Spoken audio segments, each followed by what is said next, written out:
पंजाब की सियासत में क्या होने जा रहा है, अगले 24 घंटे कितने अहम हैं और वज़ीर आला परवेज़ इलाही रहेंगे या नहीं रहेंगे। अस्सलाम वालेकुम मेरे सादा से पाकिस्तानियों, मेरा नाम रेहान तारिक है और आप मेरा यूट्यूब चैनल और फेसबुक पेज देख रहे हैं। ठंडे मौसम में पंजाब की सियासत खासी गर्म हो गई है।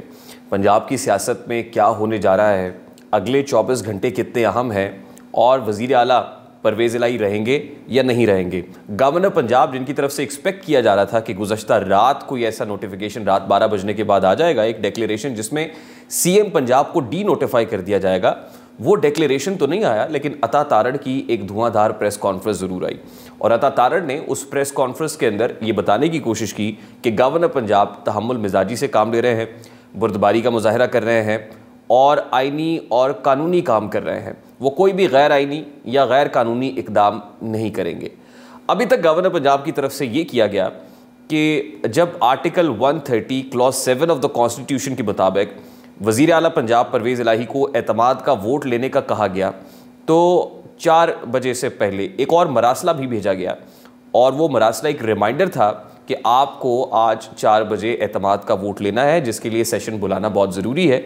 लेकिन स्पीकर पंजाब असम्बली की जानिब से वो सेशन नहीं बुलाया गया। उल्टा स्पीकर की तरफ से सदर ममलिकत को एक ख़त लिख दिया गया है और उस ख़त में ये कहा गया है कि गवर्नर पंजाब गैर आइनी इकदाम कर रहे हैं, इसलिए उनको अपने ओहदे से हटाया जाए।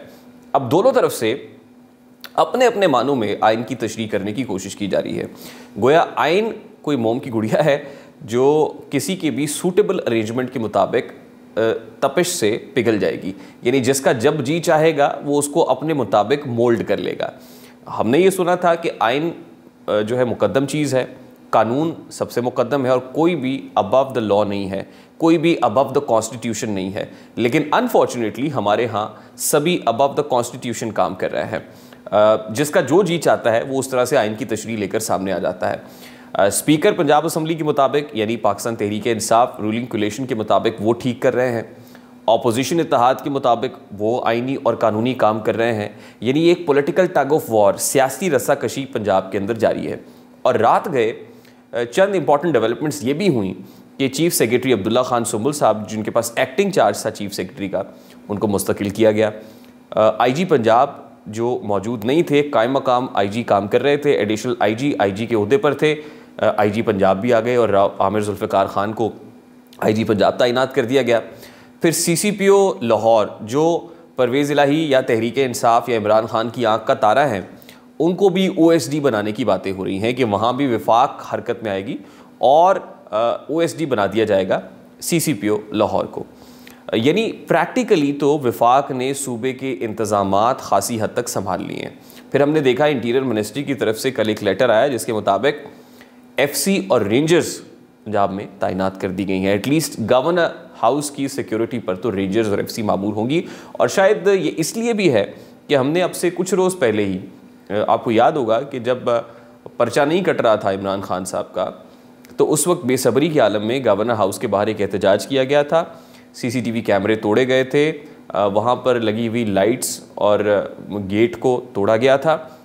यकीनन विफाक अपने फेडरेटिंग यूनिट की हिफाजत के लिए तो सामने आएगा, क्योंकि फेडरेटिंग यूनिट है, गवर्नर विफाक का नुमाइंदा है, विफाक की एक इकाई है, उसकी अलामत है।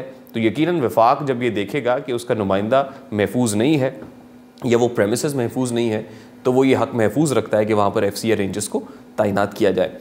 अब होने क्या जा रहा है और गुज़श्ता रोज़ क्या होता रहा है।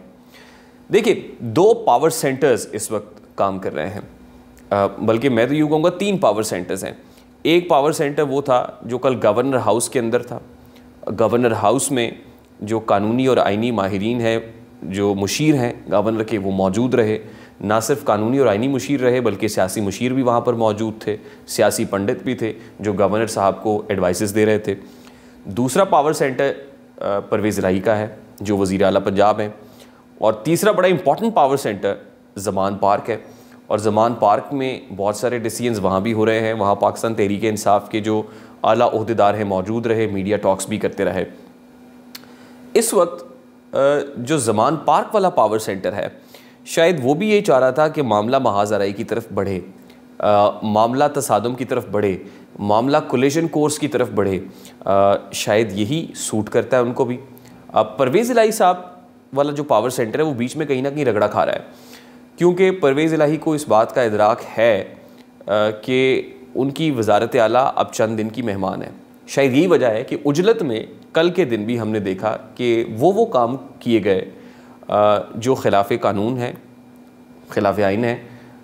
कल लाहौर का मास्टर प्लान 2050 का अप्रूव कर दिया गया और उस मास्टर प्लान के लिए एक खुसूसी इजलास बुलाया गया LDA का। और ना सिर्फ ये कि LDA का इजलास बुलाया गया, बल्कि मेरी इतलात के मुताबिक LDA का ग्रेड 19 का अफसर जो रिटायर हो रहा था उसको उसकी ओहदे की मियाद भी बढ़ा दी गई है। और ये वो ऐसा मामला है जो इंतहाई खिलाफ कानून है, जिस पर चीफ़ सेक्रेटरी अब्दुल्ला खान सुंबुल साहब, जिनके साथ हमारी बात हुई, वो सर पकड़ के बैठे हुए थे कि ये क्या कर रहे हैं। और उसका फ़ायदा किसको हुआ? उसका फ़ायदा हुआ गुलबर्ग में, जिसके पास सबसे ज़्यादा इस वक्त ज़मीनें हैं। गुलबर्ग के ग्रीन एरियाज़ को ब्राउन एरियाज़ में कैसे कन्वर्ट किया गया, इसका हवाला आता तारड़ साहब ने भी गुज़श्ता रात अपनी मीडिया टॉक के अंदर दिया है।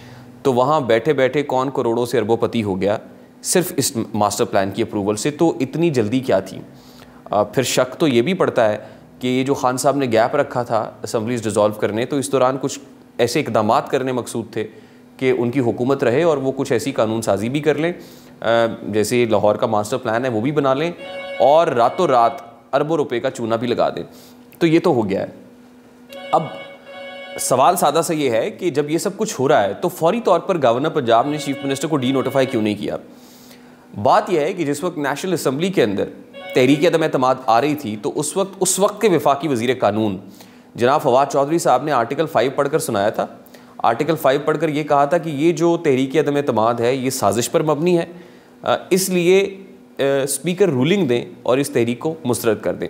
उसके फौरी बाद डिप्टी स्पीकर कासिम सूरी साहब ने रूलिंग दी थी और रूलिंग देने के फौरी बाद इमरान खान साहब जलवा अफरोज़े स्क्रीन हो गए थे और आके उन्होंने असम्बलीज़ को डिज़ोल्व कर दिया था। और उसके फौरी बाद सदर ममलिकत ने इंडोर्स कर दिया था उस फैसले को, यानी ये मैलाफाइडी इंटेंशन पर मबनी मामला था।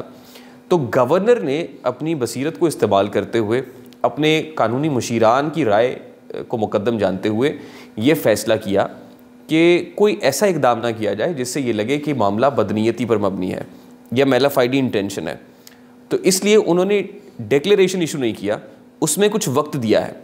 पहले एतमाद का वोट लेने का कहा, उसके बाद एक और मरासला लिखा एक रिमाइंडर के तौर पर, ताकि कल को जब चीफ मिनिस्टर अदालत का दरवाज़ा खटखटाएं तो ये ना कह सके कि हमें मोहलत नहीं दी गई थी। तो इस सारे मामले में लग ये रहा है कि एक प्लान के तहत एक मोहलत क्रिएट की गई है। और वैसे भी दोनों फरीकैन को सूट करता है कि इस मामले पर जितना लंबा लेकर जाएं, इसको जितना ज़्यादा ड्रैग करें, इसको जितना इसके ऊपर खेलें उतना ही फ़ायदा है, क्योंकि टाइम बाइंग करनी है।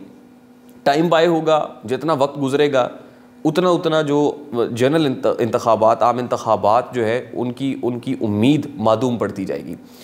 तो यही हो रहा है और यही करना मकसूद भी है दोनों फरीकैन की जानिब से, क्योंकि यहाँ पर सूटेबिलिटी अरेंजमेंट है, आइन सूटेबिलिटी के मुताबिक है।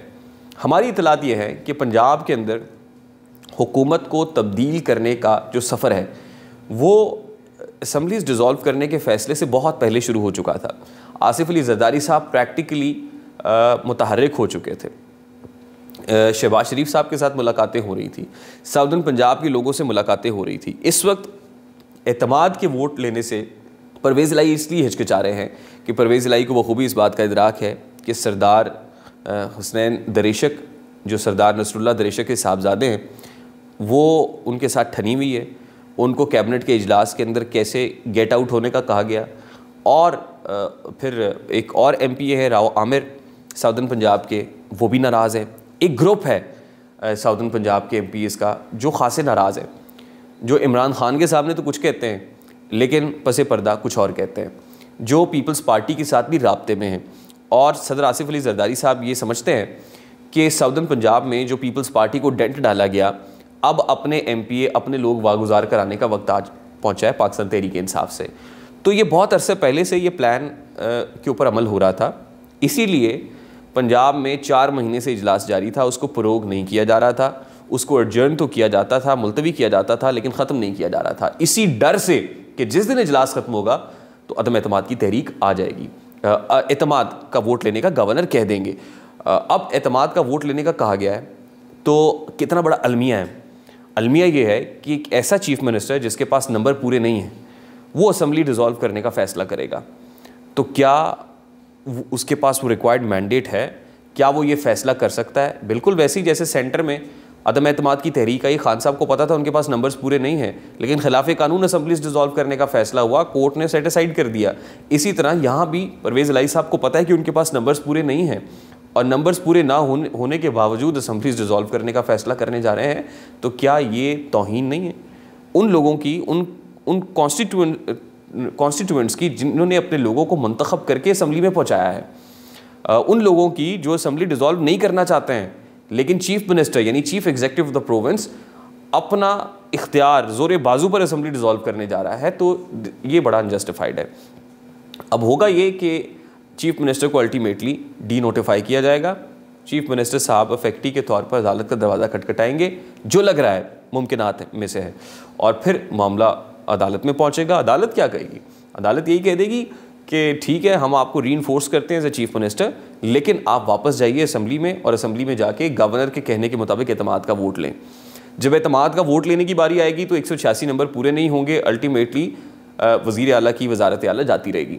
वो जब वजारत आला चली जाएगी तो उसके बाद नए कायदे ईवान का मामला आएगा और नए कायदे ईवान के प्रोसेस, उसके लिए प्रोसेस को फॉलो करना पड़ता है। जिसके पास नंबर्स पूरे होंगे उसका कायदे ईवान या चीफ मिनिस्टर आ जाएगा। तो लग ये रहा है कि नंबर गेम में पीडीएम ऊपर है। नए वज़ीर आला के हवाले से नाम फाइनल हो चुका है कि नया वज़ीर आला कौन होगा। ना सिर्फ वज़ीर आला का नाम फाइनल हो गया है, बल्कि स्पीकर और डिप्टी स्पीकर का नाम भी अब फाइनल हो गया है। तो पीडीएम ने तमाम पेपर वर्क मुकम्मल कर लिया है। कुछ रोज़ का और इंतज़ार है, कुछ और रोज़ ये कॉन्स्टिट्यूशनल क्राइसिस की बातें आपको सुननी पड़ेंगी। कुछ और रोज़ 12 करोड़ नफूस पर मुश्तमिल पंजाब जैसा पाकिस्तान का बड़ा सूबा इंतज़ामी बहरान का शिकार रहेगा। चंद और रोज़ ये अदालतों के चक्कर होंगे, अदालती प्रोसीडिंग्स पढ़कर टीवी पर सुनाई जाएंगी, अदालतें क्या कह रही हैं इसके ऊपर कैमरा लाइट्स और एक्शन होगा। लेकिन चंद रोज़ के बाद पंजाब के अंदर स्ट्रक्चर मुकम्मल तौर पर तब्दील हो गया होगा और फैसला साज हलकों ने, फैसला साज कुव्वतों ने यह फैसला कर लिया है कि अभी इंतखाबात नहीं होने। ऑल्दो इलेक्शन ईयर सर पे है, नेक्स्ट ईयर इलेक्शन ईयर है, लेकिन उस साल भी इलेक्शन होते हुए दिखाई नहीं दे रहे और पार्लियामान की मुद्दत में 1 साल की तौसीह भी हो सकती है। अभी तक के लिए इतना ही। मुझे रेहान तारिक को इजाज़त दीजिए। अपना बहुत सारा ख्याल रखिएगा। अस्सलाम वालेकुम।